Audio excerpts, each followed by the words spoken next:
Hello, magical people. Welcome back to the Daily Astro Show. My name is Meg Moonbeam, and we're streaming here live on the Meg Moonbeam and Beyond Mystic YouTube, Rumble, and X channels. Very happy to be here with you all today, still during this Mercury retrograde, to talk about our Western astrology horoscope for Wednesday, August 6th. Can't believe we're August 6th already. Going into Thursday, August 7th. Thank you guys so much for joining me. Hope you're all doing very well. And if you'd like to check out my links, my personal readings, those are available at the link below in the description box of this video. And also on the Beyond Mystic Academy, the lovely Ashala has a new Feng Shui home and land clearing workshop available. You can use 10% off code Feng Shui 10. Very excited about that, Ashala. And also on the Academy, the annual Midsummer Sale, you can use code SUMMER50 to get 50% off workshops and courses over on the Beyond Mystic Academy. There's lots of cool stuff going on over there, so you can go check that out. So how are we all feeling? Before we get into the astrology, let me know. How's everybody doing? Hello, Kentucky Cowboy. Nice to see you. Hello, Sharon. Hello, everybody. Thank you all so much for joining me. Well, Mars is about to enter Libra. Okay, today we've got an ingress of a planet, and it's a pretty big deal, as I'm going to be getting into it with you guys. Mars enters Libra at 7:23 p.m. exactly Eastern time. Okay, and we've been going through this Mars in Virgo. We've been going through, we just had the South Node conjunct Mars in Virgo. I think that was June 20th, if I'm remembering. July 20th, if I'm remembering that correctly. So that Mars in Virgo, it's been a little bit, sludgy. Like I'm hearing Spirit say the word sludge. Okay, the Mars in Virgo conjunct the South Node. It's been bringing up a lot of work, health issues, day-to-day routine issues. The South Node is that point of letting go and release.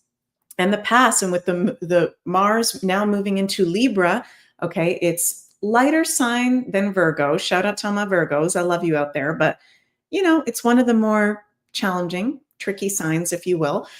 Mars going into Libra, it's lighter place, I feel like, even though it is the detriment sign for Mars. Okay, so which is kind of weird because I feel like Mars in Virgo, maybe because we've been going through a conjunct the South Node. I'm actually happy Mars is going into Libra out of Virgo, and we're starting this Mars in Libra transit with Mars in an opposition to Saturn and Neptune in Aries. We're going through, I've been talking about this a lot if you've been following my work. We're going through almost exact Saturn-Neptune conjunction since July 30th to August 15th. They're in Aries at 1 degree together, bringing a lot of dissolving of our systems and structures of life change to what we are identifying with, our personal freedom and independence, all those Aries ruled areas. And Mars, the ruler, the dispositor of Aries, the Saturn-Neptune conjunction, in an opposition to it, is going to make it even stronger. Okay, Mars is one of those energizer bunnies, as I like to call him. And we can really be feeling the effects of that Saturn-Neptune conjunction. There can just be things dissolving away out of our collective, out of our lives, dissolving away. Neptune, bye-bye, disappearing away. Neptune and Pisces rules disappearing. You may notice people disappearing, things disappearing right now, blockages that you've been dealing with, fears that you've been dealing with, disappearing. I've been personally having that as well. So the positive of this Mars in an opposition to Saturn and Neptune, which Mars will be exactly opposite Saturn on Friday, August 8th. And Mars will be exactly opposite Neptune on Saturday, but we're in the influence of it right now.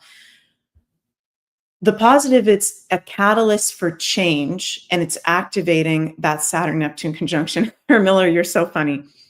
You say Obama has disappeared. I'm actually going to say I'm going to make a prediction here that we might have a prominent leader or politician, Aries, that is a man, disappear, go missing. Might even be more than one. And this could happen literally like today or tomorrow or over the next week and a half while we're in the influence of Mars in an opposition activating this conjunction. Okay. So it's activating us, it's inspiring us, it's bringing up issues that need to come to the surface. Okay. Life cannot be all fairy cakes and positivity, right? Part of the challenge is definitely power struggles. Mars opposite Saturn, we can definitely see power struggles in our personal lives, in the collective, angers and frustration coming up. So it is, Leah says Putin was noted to be missing a few days ago. Interesting. I haven't heard anything about that. Sorry, you guys, I just lost my train of thought there. It is a funky energy today going into tomorrow. Okay, with Mars now in Libra, getting even closer into that exact opposition to Saturn and Neptune. Moon is in Capricorn today on Wednesday, also going into Thursday, which of course is the detriment sign of the moon. So emotionally, we can be kind of having a hard time with some of the stuff that is coming up. I was born with my moon in Capricorn, so I know all about that. If you're finding it difficult with this moon in Capricorn and Mars opposite Saturn and Neptune to process emotions or issues or triggers coming up. Yeah. Hi, Julie. Julie says super funky energy today. You're not going crazy, you guys. It's because we got that moon in Capricorn.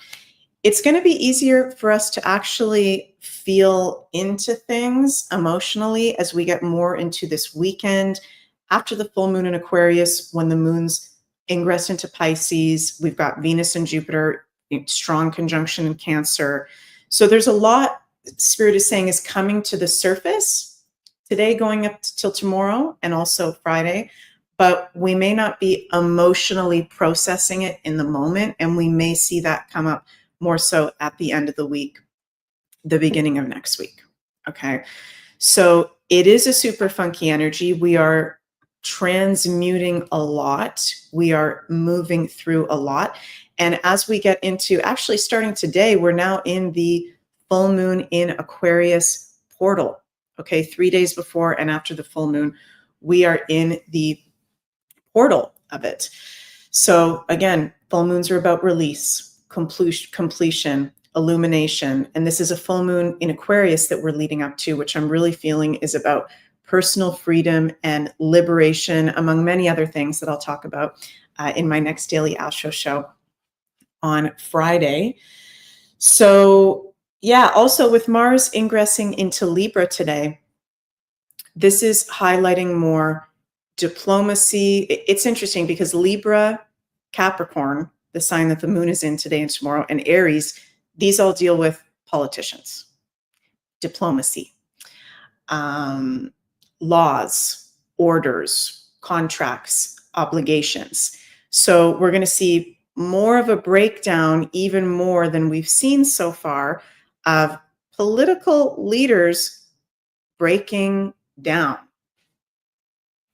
Okay, their positions breaking down. If it's not in alignment with truth, if it's not in alignment with the highest good of all, if they've been hiding weird stuff, moon conjunct Pluto as we go into tomorrow, weird stuff coming up.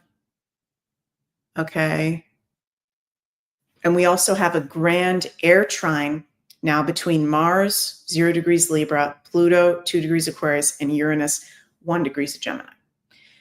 So we can start to be seeing, and we're already going through this, information overload about Libra areas, Aquarius areas. Very, very interesting stuff. There is a lot going on. There is a lot going on. And let me know, you guys, how you're feeling in the comments. I'm seeing a lot of you guys saying you're feeling tired, you're feeling weird. And, you know, coming up to a full moon in Aquarius, Aquarius does rule weirdness. Now, something positive that I want to share with you guys that I saw was this video from RFK Jr., Health and Human Services Secretary, has determined that the mRNA technology poses more risk than benefits in humans from respiratory viruses. So this is good news. This is something good going on. Okay, we need to call it the good, and we also need to call it the bad going on politically. So I actually haven't listened to this in full. Let's take a little listen to what RFK Jr. has to say about this. Hi, it's Robert F. Kennedy Jr. here, your HHS secretary. At HHS, we have a division called the Biomedical Advanced Research and Development Authority, or BARDA. BARDA drives some of our most advanced scientific research. It funds developments of vaccines, drugs, diagnostics, and other tools to fight emerging diseases and national health threats. Over the past few weeks, BARDA reviewed 22 mRNA vaccine development investments and began canceling them. Let me explain why. Most of these shots are for flu or COVID, but as the pandemic showed us, mRNA vaccines don't perform well against viruses that infect the upper respiratory tract. Here's the problem. mRNA only codes for a small part of the viral proteins, usually a single antigen. One mutation, and the vaccine becomes ineffective. This dynamic drives a phenomenon called antigenic shift, meaning that the vaccine paradoxically encourages new mutations and can actually prolong pandemics as the virus constantly mutates to escape the protective effects of the vaccine. Millions of people, maybe even you or someone you know, caught the Omicron variant despite being vaccinated. That's because a single mutation can make mRNA vaccines ineffective. The same risk applies to flu. After reviewing the science and consulting top experts at NIH and FDA, HHS has determined that mRNA technology poses more risks than benefits for these respiratory viruses. That's why, after extensive review, BARDA has begun the process of terminating these 22 contracts totaling just under $500 million. To replace the troubled mRNA programs, we're prioritizing the development of safer, broader vaccine strategies, like whole virus vaccines and novel platforms that don't collapse when viruses mutate. Let me be absolutely clear. HHS supports safe, effective vaccines for every American who wants them. That's why we're moving beyond the limitations of mRNA for respiratory viruses and investing in better solutions. Thank you. Produced by the U.S. Department of Health. Very interesting. There's some things that us in our like-minded community were very happy about. Julie says, focusing on good news like this is helpful. Yes. And then there's some things that, what did I post on X today? Let me bring this up.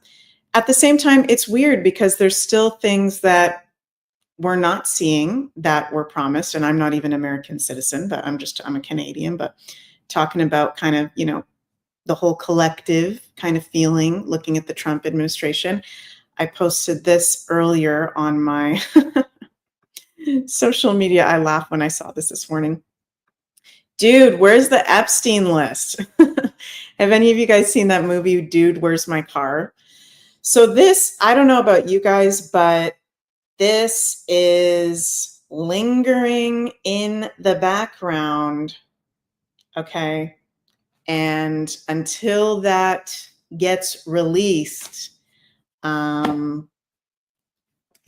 what we are all waiting for. So I think with this full moon in Aquarius coming up, whether it literally has to do with the Jeffrey Epstein issue or other social justice issues, we're going to see some really big protests. We're going to see some really big people speaking out. We may even see some new whistleblowers having to do with this information. Interesting how this whole situation is hanging in the background. Okay, let's pull some cards for us Wednesday going into Thursday with the astrology transits that we've got going on. Universe, what is your guidance for us for our highest good? for Wednesday and Thursday. Oh my God. Speaking of justice, we've got the justice card. Okay. Queen of Cups and the Five of Swords. Okay, so whether it's literally the Jeffrey Epstein situation or something else, today and tomorrow in the collective, justice is going to be a very big topic and talked about. And we can also be really seeing justice being served in our personal lives as well. This card also has to do with truth, clarity, cause and effect, karmic repercussions. So that can be a theme for a lot of us today going into tomorrow. Queen of Cups, be open to receiving the healing and nurturing you need. So yeah, there's emotions coming up, but I feel like we're not fully processing them. And if you are having them come up, then that's great. But I think most of us, there's emotions bottled to the surface that it's like they're going to have an explosion as we get out of Moon in Capricorn, Moon in Aquarius, when that moon goes into Pisces at the end of the week. So be mindful as we're getting to closer to that end of the week time, like don't overbook yourself going into this weekend because we may be feeling really energetically sensitive. We may need to do some extra nurturing self-care of ourselves. There may be loved ones in our lives that may need our assistance or support as well. And the Five of Swords, sometimes the victory is not worth the price. Conflict, aggression, argument. Yeah, makes sense with Mars opposite Saturn and Neptune. So again, what's one of my favorite sayings, you guys? Observe, don't absorb. Don't take things personally. People are easily agitated, frustrated. Okay, but there is a lot of these things coming to the surface. It's bringing justice. It's bringing truth. It's bringing clarity. I've been feeling this whole week and this full moon in Aquarius is a huge liberation portal of heaviness that no longer serves us. Our bonus card is the Tower. Okay, so we may have a big Tower moment today or tomorrow in our personal lives, in the collective. Be open to the great changes that are occurring now. Expect the unexpected. Wow. Tower moment. Okay, guys, thank you so much in joining me for today's video. And I want to mention too that on the Beyond Mystic channel for the rest of the day, we've got Expanding Consciousness with Yenzi at 5 p.m. on the Beyond Mystic Rumble and X, Beyond Crystals with Sunny and I on the Beyond Mystic YouTube Rumble and X, and the Beyond the News with JC and Janine on the Insider Access Pass at 8 p.m. Thank you all so much for joining me. I'm sending so much love your way and see you all on Friday for the next Daily Astro Show. Bye, everybody.